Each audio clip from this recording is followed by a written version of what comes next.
Welcome back. This is the Tutor Wizard. I'm Adrian. Please subscribe right here. Hit the notification bell for this series and a bunch of other ones on our channel. We're doing Linear Algebra 1.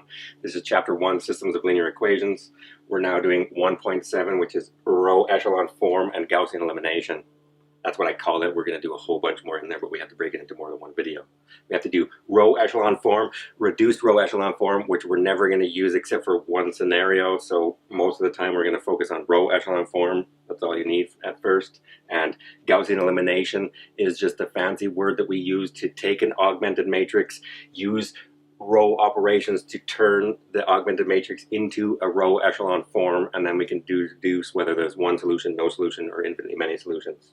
This lecture specifically, I'm going to define row echelon form of an augmented matrix of a linear n by n system, and then we are going to describe the method of Gaussian elimination and the tips and working smart and not hard that are going to be used to transform the original system into something that looks like this. Eventually we want to be able to look at these avatars of the system and say this is a much nicer, simpler avatar, and recognize what it was doing and deduce the fact that we have one solution, no solution, infinitely many solutions. Let's do it. Alright, the first thing we're going to do is using the three row operations to transform. I know there's a lot of terminology. Using the three row operations that we just discussed, taking that augmented matrix, which is the symbol we're going to use this, of our linear m by n system, which means we have m rows and n unknowns. We want to transform that into an equivalent form. Equivalent meaning they have the same solution, but we haven't changed any information in the system, to a much simpler system to find the general solution of both of those systems, and in particular the original system we were looking at. So this is called Gaussian elimination.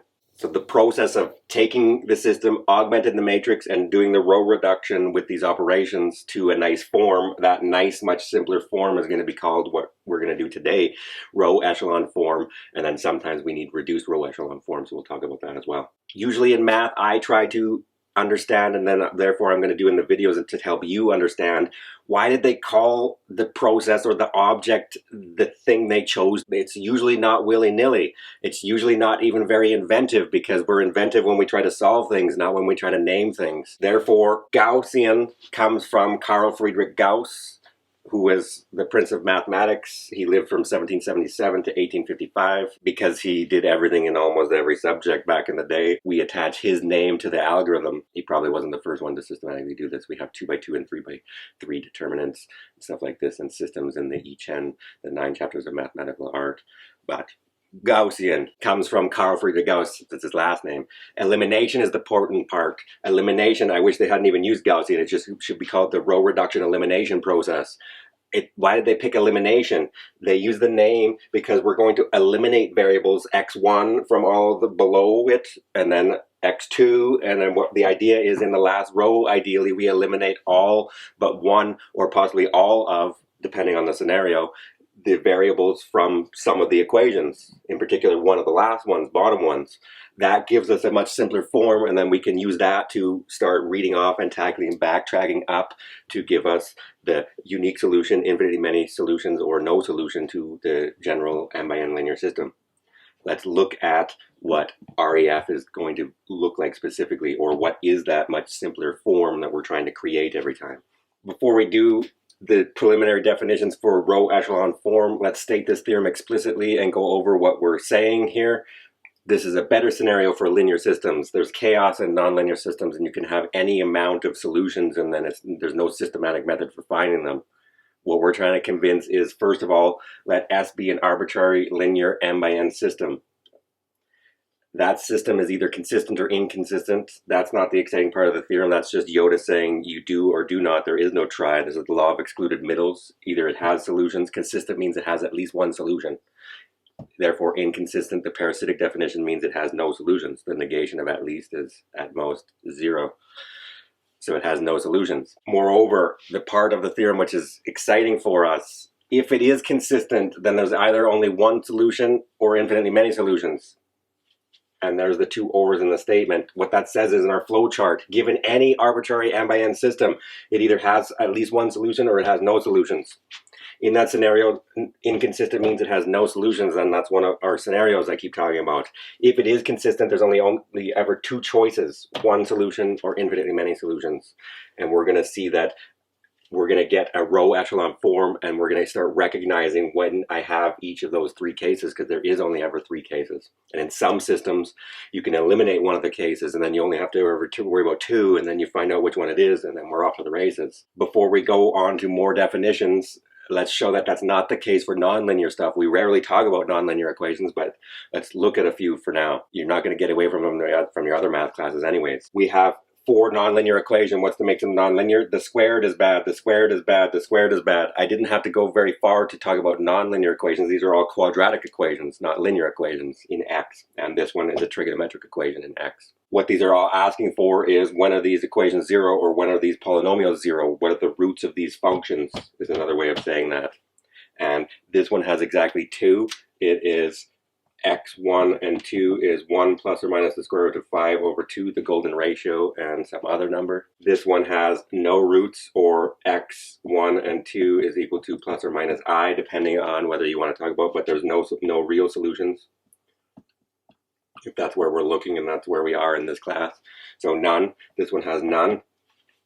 Real. It's like, there they are. I wrote them down and it said there was none. There's no real ones. There's a couple imaginary ones. When is cos x equal to 0? That's going to happen when x is equal to pi over 2 plus pi k. And there again is where you get this subtle parameter. K is any integer, and there's infinitely many numbers in here. This is where we get infinitely many solutions, for because every k I pick, we're going to get 0 when we put it into cos x. This one, we can write that as a square of a sum, and we see that there's only one distinct root. Sometimes we call this a double real root. So coincidentally, Carl Friedrich Gauss in his Habilitationsschrift proves the fundamental theorem of algebra, which says every degree n polynomial with real coefficients has exactly n complex roots counting multiplicity. So counting multiplicity, this has two roots, x equals -1 and x equals -1, but it only has, for what we're trying to do is find all unique, distinct real numbers, which are solutions to this. There's only one real number, which does it, -1. Here there's infinitely many real numbers which do it, and here there's no real numbers that do it, and here this is the important part. This is the case you'll never get from our theorem when it's linear. You can never get exactly 2, but here we did. A quadratic equation always has either one double real root, exactly 2 distinct real roots, or 2 complex conjugates. Don't worry about complex conjugates. Now let's state the preliminary definitions we need for the actual definition. Let's do the preliminary definitions for the definition of what row echelon form is. I know there's prep definitions for the horrible definition we're about to force feed you. Chop it up into pieces, otherwise the steak don't go down. Given an augmented matrix A equals B of a linear m by n system consisting of m equations, which are all linear in n variables, x1 to xn. A row containing all zeros, we're going to call what? Yeah, we're not imaginative. The trivial row. I know, why do they use the word trivial? The zero row, or the trivial row. We'll stick to 0. And if it has, the negation of this is going to be if it has at least one non-zero entry, it's called a non-zero row. We're going to use this one as our guide. 0 row, non-zero row, non-zero row. And then what we're saying is we want to talk about this structure, and we're going to try and talk about this staircase structure if we can get one. Ideally with 3 by 3 there would be one more, but this immediately tells me I have infinitely many solutions, as long as there's no contradiction above. So once we get to this nice form, which this is an REF secretly, we can tell because of this last row in REF that there's infinitely many solutions, and we're going to show you in the next couple of videos how to systematically backtrack and then find the solutions and general solution to all linear m by n systems. Course is over. No, we've got 4 more chapters. Once we have a non-zero row, the leftmost, so starting on this side, the leftmost entry of that row is called a leading entry. So this is a leading entry of row 1. This is not a leading entry, not a leading entry, not a leading entry. Of row 2, this is a non-zero row. 3 is a leading entry, not a leading entry, not a leading entry. And we got one more little terminology. If it's a 1, that's what I really like, but in some cases we don't have to get them specifically, but try if you can. Always get leading 1s. This is the first mantra of Gauss's mantra that I'm going to start saying when we actually do this. Get a 1 in the top left corner. I want a leading 1 in the top row is what I want. I don't care how you get it, beg, borrow, steal. We're going to try and work smart and not hard, but the first thing I want is a 1 in that top corner. And then what we're going to do is get zeros below it. Then we're going to move to the next column and try and get a leading 1 or a leading entry and get zeros below. Once we do that, and then we put all the 0 rows at the bottom, that's essentially what we're going to call our magic row echelon form. All right, finally, row echelon form. And normally I put it backwards, so most of the time we're just going to say REF. An augmented matrix. We're going to try and show you now. We have an augmented matrix from a linear system. We have 3 row operations, which we're now allowed to manipulate that, and we want it in a form. This is the form we want it to be in. It's called row echelon form. So now we're going to tell you what it should look like. Once you do those row operations and manipulate, it should be in this correct form, which is when I'm going to start making decisions. If 1, all non-zero rows go to the bottom of the list. Good. If you have a 0 row, put it at the bottom. I like that rule. In a non-zero row, the leading entry has zeros below it. Leading entry, zeros below it if you can, it should say, if possible. Because here's a leading entry, but there's no possibility for a 0 below because there's no more rows. So good there. You could put imaginary bunch of extra equations that are tautology, 0 equals 0 below. So there's zeros below it. In this one, leading entry, 0 below it, not a leading entry, I don't care. Not a leading entry, I don't care. There don't have to be zeros below it. Here, leading entry, 0 below, not a leading entry, I don't care. Not a leading entry, doesn't have 0 below, it doesn't really matter. Leading entry, I can't do anything. That's what the second one's saying. In a non-zero row, the leading entry has to have zeros below it. Zeros below, zeros below, zeros below. They all look awfully similar because we're putting them in REF. And the last one is really weird, and that's why I put it here so we can compare. In any 2 non-zero rows, so you have to have at least 2 non-zero rows. This one, it's vacuously true because I don't have 2 non-zero rows. I don't have to compare REF. But if we have 2 non-zero rows, the lower row has to have, now we're comparing upper and lower first, and then we're comparing left and right, and you're like, both of them are in the same statement. So I take 2 non-zero rows and I'm focusing on the leading entry. So there they are, I grab them with my fingers. In the row that's lower, the leading entry has to be further to the right than the entry above it. That's what that horrible statement is saying. And pictorially, this is what they're saying. Non-zero row, non-zero row. This is the lower row. Its leading entry is further to the right than this guy. And what we're trying to create is a ladder, if possible, or a staircase. And in fact, we were just looking it up through Mark Solomanovich's book, and he looked up the history of this. Echelon comes from the word echelle, which is meaning ladder or rung or upper echelon of society or this type of thing, so the top rank. So they're trying to create a staircase rank that'll always look the same, and once we have it in this form, and we have that, these 3 are, and those are the ones we've been solving, all the 2x2 systems. Now that they're in that, we can tell in the last row of row echelon form that I have a unique solution. In the last row of row echelon form, I can tell I have infinitely many solutions, the row of 0. The number of rows of zeros will tell me how many free variables I have eventually. And in the last row, I can tell I have no solution because this says 0 equals -1, which is clearly a contradiction. So 1 solution, infinitely many solutions, no solution. Our theorem guarantees those are the only 3 cases we'll ever get. And now we have a systematic row echelon form, which will be able to identify which case we have and then find the solution explicitly once we have the case we're in. I know. We're finally going to put it all together. We're going to find out, even in 3x3, 1 solution, infinitely many solutions, no solution. I know you're so pretty. See all the love I'm getting? It's because there's 2 baby cats upstairs and she's jealous. Oh, Jasper. I think we have to take a break for a second, just a minute. Oh, it's done. We now are going to start trying to piece all of this together. But before we do that, let's do one example where we just try to recognize what REF is one more time. Then we're going to do an example where we go all the way from the system to the general solution using this Gaussian elimination to our row echelon form. All it wants us to do is decide whether it's in row echelon form or not. This one, we have to go through the mantras. First mantra is look for 0 rows. That's the easiest one. Pick that first. Are there any 0 rows? No. So by default, axiom 1 is taken care of. 0 rows are below any non-zero rows. There's none, so it's vacuously true. Now I have to say, do I have non-zero rows? Yes, I have 3 of them. Oh no. When I have non-zero rows, the leading entries, this is a leading entry, leading 1, leading 4. They have to have zeros below those. This leading entry has 0 below it, check. This leading 1 has zeros below it, check. This leading entry has zeros, it can't. So yes, axiom 2 of this statement is true. And then the third statement for row echelon form says that in any 2 non-zero rows, you have to have this staircase business where they're further to the left. But any of them that I pick, if I have 3 rows and I have to compare them 2 at a time, how many handshakes is that? 3 handshakes. So here they are. Here's the handshakes. If I'm going to compare row 1 and row 2, they're both non-zero. Row 2 is lower, so it has to have its leading 1 further to the right than this one. It does. Check. If I compare 1 and 3, the handshake, row 1 and row 3 is lower. Its leading entry is further to the right than this entry, check. And if I compare row 2 and 3, row 3 is lower, so the entry here is further to the right than this entry. We do in fact have the staircase. This is row echelon form. You're going to start writing that for yourself so that I know that you think at least you're in REF. You're eventually going to hear me, especially if you come to our virtual help center or these types of things, when you come in there and you say, I think this system has this, and then I look and I say, are you in REF? And then you're like, I don't know. And it's like, well, I say, you know you're not. Why are you making a decision about a system unless you're talking about the last row in row echelon form? That's stage 1. Augment, then row operations, then REF, then I make a decision. Before then, you were missing the other 3 steps. I don't make a decision till I'm in REF. This one is.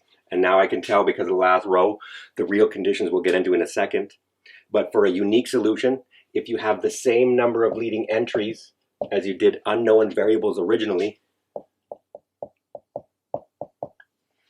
you have a unique solution. So in the last row, this tells me unique solution because I have 3 leading entries and I had 3 unknowns originally.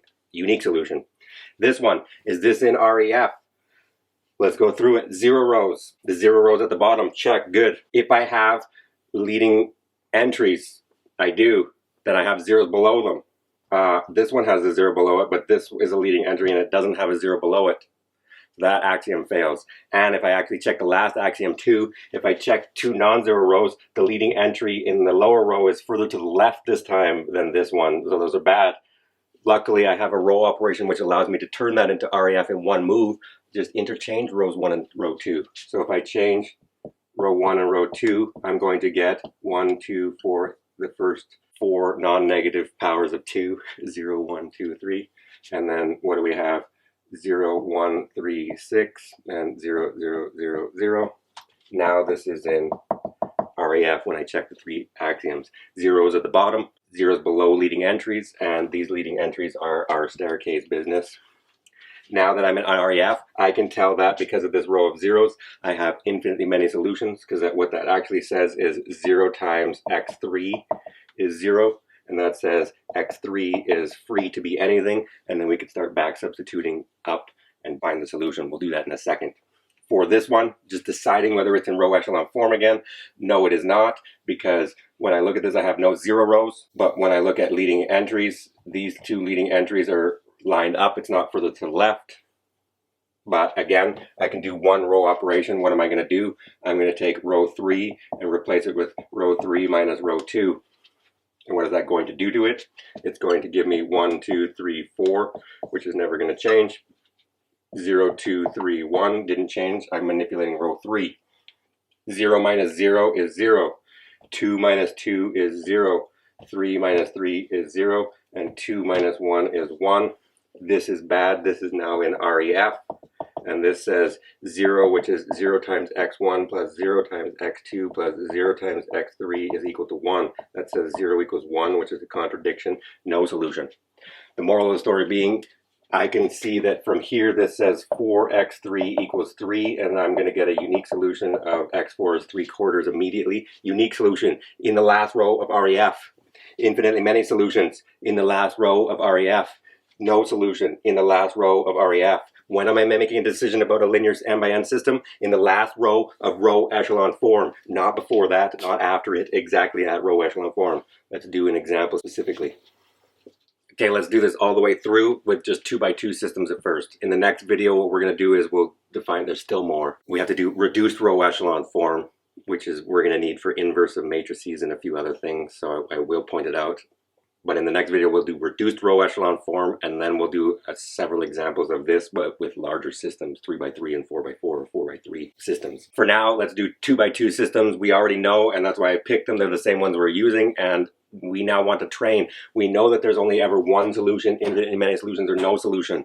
What we now want to do is put all of that together thus far and say that we have now a linear 2x2 system. I'm going to augment its matrix. Then I'm going to use Gaussian elimination, which is the process of using the 3 row operations to put it into row echelon form. Once I've done that, I can tell whether there's one solution infinitely many solutions or no solution. Let's do that for each of these three and train ourselves to look at the last row in row echelon form and decide which case we have. There are a few outlier cases. We'll get to those in the next video. 1. I augment the matrix. X plus y equals 4 and x minus y equals 3 is immediately the augmented matrix 1, 1, 4, 1 minus 1, 3. I'm going to replace row 2 with row 2 minus row 1. That gives me 1, 1, 4, 0, negative 2, negative 1. This is REF. At first, y get a leading 1. We're done. I have no non-zero rows. I have a leading entry, 0 below, leading entry, can't get zeros below, check. In any 2 rows, I only have 2 that are non-zero. This one is further to the right than the upper one. We're in REF. As soon as I have REF in the last row, I should start being able to use the information to find that I have a unique solution. The whole idea was, we called it elimination because I've eliminated variable x from this equation. Now what I have is one equation and one unknown. I can solve that systematically. So to solve that, I now have negative 2y equals negative 1. And we have the system back, x plus y equals 4. And to go to REF, that first row is never going to change. Therefore, what do I have? This is now one equation and one unknown. You can go back and look at one of our first videos in this series when everyone laughs about we spend 15 minutes talking about one equation and one unknown. We're now using that systematically to solve all other larger systems. That gives me now the unique solution. Y is negative 1 over negative 2, which is 1/2. Because I know what that is, I now get one equation and one unknown for x.